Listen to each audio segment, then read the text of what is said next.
All right, guys, I am with a 19-year-old from Iceland running a 7-figure agency right now, killing it in the solar space. I'm lucky enough to meet him at a business event right now in New York City, as you guys can tell. We're just gonna do a quick little, podcast talking about his story, everything he's done, coming up to, 19 years old, running a 7-figure business, the challenges, everything like that. So, Sergio, let's get right into it. Give me a little background about yourself. I appreciate the feedback and the intro. And with that being said, I started in business around 2 years ago. And I was always watching some TikToks from Andrew Tate, this and that, started in Hustle University. That's how I kind of got into the entrepreneurship journey. From there, I tried to do dropshipping, like most people tried dropshipping, e-com, tried reselling, tried everything. I was reselling watches. As a 17-year-old, I came to America, bought watches here, went to Iceland, sold them for more because they cost more there. I was trying to do whatever to make money online. You're hustling. At the end, it was just hustling to find a certain way to not be working the 9 to 5, the typical way. I just knew that I was not going to be working in 9 to 5. I was a professional footballer, and I played football professionally and everything, and I just had the confidence in myself always. And when you come from sports, you have the confidence because you need to have confidence to play sport. And that's what I took with me to business. I knew I was going to make something. I didn't know what, but I knew I was going to make something. Do you think that sales and sports, play a direct correlation to how good you can be as a high-ticket sales rep in terms of, playing sports? Because a big thing that I'm seeing, when hiring sales reps is that, people who've played sports in the past have a competitive background. And with the competitive background, it's very important when you get into high-ticket sales to have that competitive edge. Do you notice that you were able to succeed because of, the sporting background? Did it play a factor? 100%. At the end of the day, in a sport factor, you need to have a lot of discipline, be confident, everything, and that's what you need in business too. What do I have in business was something that I do a lot. I work harder than a lot of people. At the end of the day, it's not always if you're smarter, it's if you're in a good play, you work harder, you put in the hours, and you have the confidence in yourself to actually be able to show the confidence to other people to trust you. Yeah. 100%. And so take me back, you said you started in Hustlers University, which if you guys don't know is Andrew Tate's university. With that being said, how did that change your life? I mean, because that was the first thing that kind of got you into the online space, got you into the making money online model. So if you could take me back to the beginning, what were the key fundamentals that you learned later or earlier on that you're now still keeping within your business and applying to your clients and your 7-figure business? 100%. So let's get it back to before even Hustle University, to when I started everything, when I was young. So what happened is that I was in football since I was 5 years old. I'm originally from Spain. I moved to Iceland with my parents and everything. And of course, when you move to a place, and also Iceland, totally different language. I didn't know English, no Icelandic, didn't know anything. I have to learn it from the just ground zero. And when you come from a place like Spain, it's so hot, and then go to Iceland, ice cold, it's a lot to get used to. So that taught me a lot, just that process of having to go from Spain to Iceland and everything. And then other thing, my father was a business owner. He owned 2-3 businesses in Spain.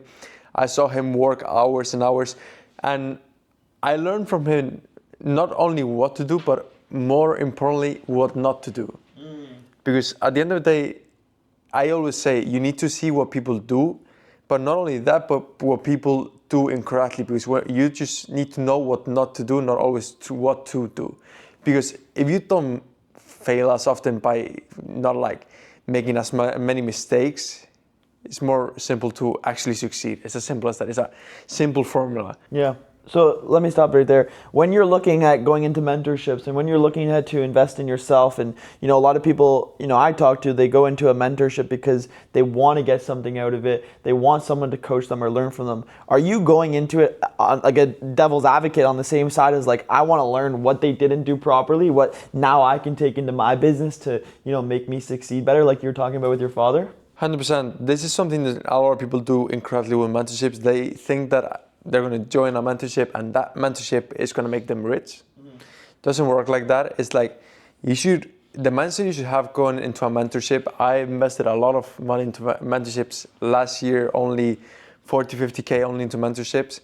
And the main thing is that I come into the mentorship trying to find that one little thing that's going to make 5-10% actually in my business. I invest into 10 different mentorships like that. That's 100%. I think that's more than worth it. I paid 50K, but I make now 50, 100K more per month. Yeah. So that's how I go about it with mentorships. I learn a specific thing from each single one person. It's like, I can learn from you. I can learn from whoever. A guy in the street, a homeless guy, I can learn how to be homeless. You can always learn something about each single one of the persons that you meet. I like that a lot. It's a great point, and I think that, again, taking it back to moving to Iceland from Spain, and not knowing the language and anything about that, I think that directly correlates as well to when people say sometimes to get where you want to be, you got to leave everything behind and kind of go into a new environment where you can just solely focus on yourself and your work and everything like that. And that's why you see a lot of people move from their hometowns and they move across the country or to a different state, is because it's exactly why. It's like you have to get yourself out of your comfort zone, get yourself in a place where you want to surround yourself with the right people and the right atmosphere, and that's where you're going to be able to level up, right? But going on with your story, right? You get to Iceland, you're young, you don't know the language, you don't know English. How is that struggling? How has that, been able to help you succeed now as a 19-year-old? Because you're still really young, man. You're 19, you're killing it already. I know you got big aspirations and everything like that, but how has that process been able to help you maybe expedite the process in scaling your businesses because you've gone through so much at a younger age? Exactly. I did a lot of things at the younger age that a lot of people do when they start, maybe 10, 12, 13 years old. I was doing that when I was 5, 6, 7. And same comes to business now. I'm doing what most people do at 25, 30, at 19. Because it's like I passed few years because I did harder things sooner, if you know what I mean. And what that taught me is that I wasn't afraid to go against hard challenges and all of that.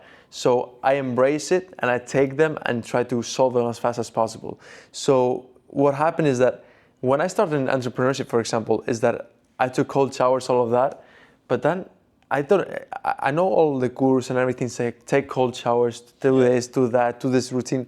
I don't like that. It's like, I don't need it. Give me some hard shit. That's not hard for me, you know what I mean? And that's what made me succeed so fast, is because I knew that hard shit wasn't that hard. Yeah. That's the main thing.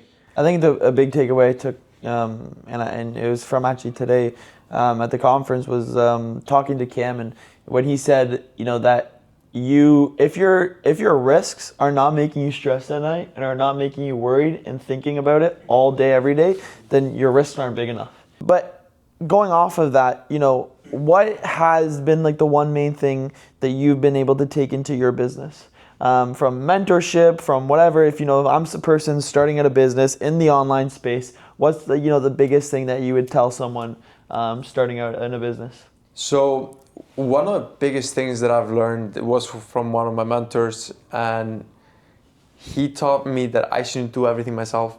He taught me what most successful business owners do: use leverage, and not just leverage in a bad way, but there are 3 kinds of leverage. You can use labor, you can use code, and you can use media. Those are the 3 kind of leverage you can use. That's why everyone is going into content nowadays, because that's leverage.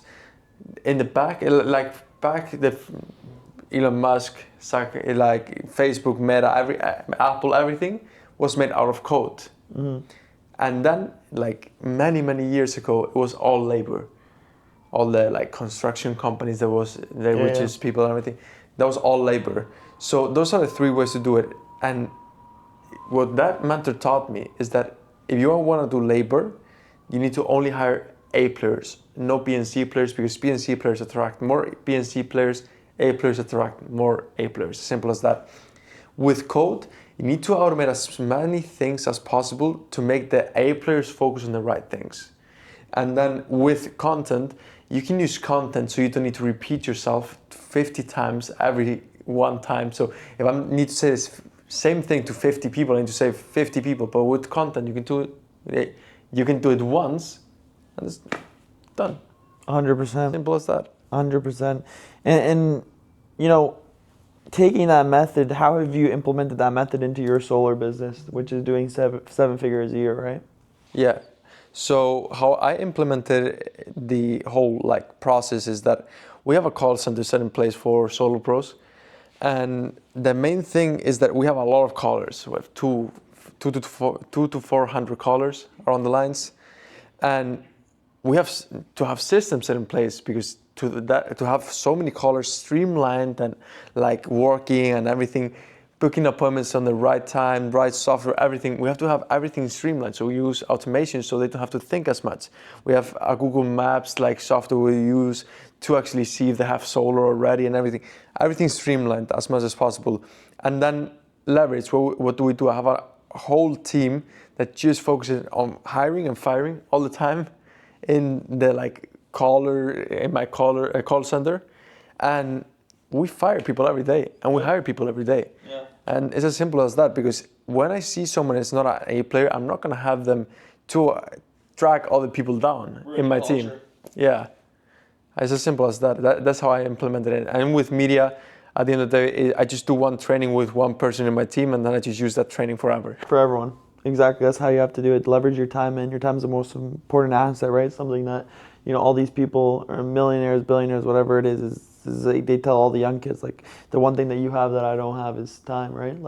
I've spent all my time, or not all their time, but they spent a lot of time doing the wrong things or whatever it is, right? So I like that a lot. Now, before we end it off, I just want to know, what's one main thing you live by? Everyone lives by one thing. If it's a goal, if it's a quote, if it's something that they're striving towards, what's that one main thing for you? What's that one kicker that's keeping you going every day, that's making you want to, achieve this great success even at a young age? Because a lot of people in your position, or not even your position, but your age, are just, playing video games or going to college, or, just doing the, typical, 9 to 5 route. But what's that one big kicker that's pushing you to achieve great success at a young age? So main thing, how I think about it, it's not always about you. There's something much bigger than you. Not only God, of course, but I want to take care of my family. I want to take care of my girl. Is that, it's not always, okay, I'm going to make more money and so I can do this and I can buy some cars and some watches. We went to the store today and everything, but I want to buy a watch for my girl like I did in Christmas. I want to, take my family to have a trip if I want, to Miami or wherever I want. That's the thing. My mother doesn't need to pay anything for her, that for house, and the mortgage. My father the same. It's you just need to take care of your family. That's the thing. That's the main goal. It's you're not always doing everything for yourself, but also for the people around you. Because, yeah, it's nice. I had a 20K day, 20K deal. Great. What is that going to do for me right now? I see the people around me being taken care of, and that's what makes me happy. So it fulfills you, right? You gotta have some purpose in it. That's the thing that I think a lot of people think of, is when they get into the online space or the online game, it's you know what? I want to make $10,000 in a month. That's their first goal, right? And then they hit it, and then it's okay, what's next, right? They don't feel fulfilled, and then they go, okay, I want to make $10,000 a day, and they hit it, and then it's again, I don't feel fulfilled. And then it's you continue on that trap that's you never can feel fulfilled by just following the monetary gains. But if you can follow the, I want to provide for my family, and I want to provide for my, my girl, and I want to be able to do all these type of things, you will feel fulfilled when you make that $20,000, because that $20,000 will be oh, I can do this for them and I can help them out. So I do like that a lot. Before we end it off, you want to drop your socials, what you do, anything where they can follow you? Give them a shout out. 100%. One last thing that I want to say is that something I learned a lot today when I had a talk for 30 minutes with Cam. Cam, by the way, is the founder of WAP, a billion-dollar company. It's something that I saw with this company. It's crazy how small people think.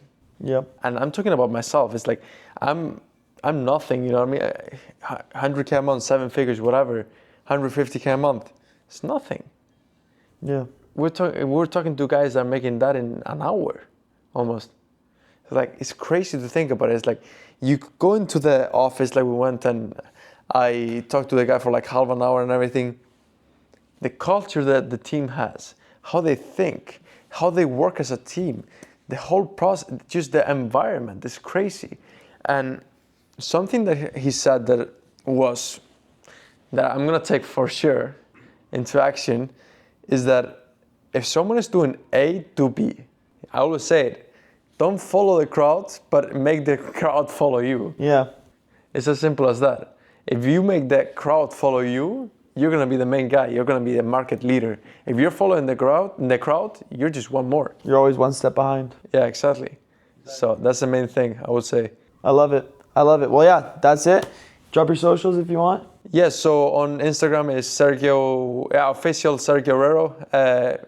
Then YouTube Sergio Herrero 13, and that's pretty much it. I just drop all the free content, everything to help agency owners to scale their agency now to 50, 100K a month.